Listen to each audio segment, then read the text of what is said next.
Hey, what is going on, guys? So I have a Canon G7X Mark II here, and I'm going to show you how to change the video resolution. So let me go ahead and start back over. I'm going to go ahead and turn this camera off. So first thing I want you to do is make sure that it is set on M here, okay? Set it on M right here. Go ahead and fire this back up. Give it a second here, and then from here we're going to go ahead and press on menu. And then from here, make sure you're selected on the camera icon. And then what you want to do is you want to scroll all the way down to number 8. And it's the first one right up here. It says movie recording size. Let me go ahead and tap on that.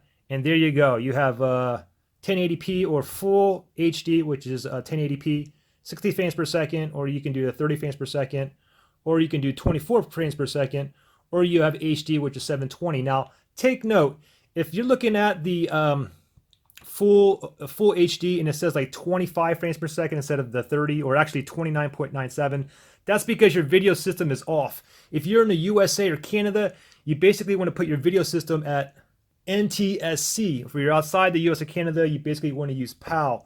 Originally, when I bought this camera, it was set on PAL for some reason. But if you guys are in the US or Canada and it's showing like 25 frames per second here instead of like 29.97, what you got to do also is go ahead and go back into menu here and then tap on this wrench. And then from here, it's going to be number 1. And then right down here, it says video system. Go ahead and tap on that and select NTSC or PAL.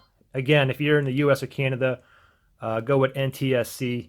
And then once you do that and you go back into your trying to set your video resolution, then you should see that 30 frames per second. So pretty much it. Pretty simple how-to tutorial here. If you guys subscribe, that'll be great. Thanks for watching, and I'll see you on the next one.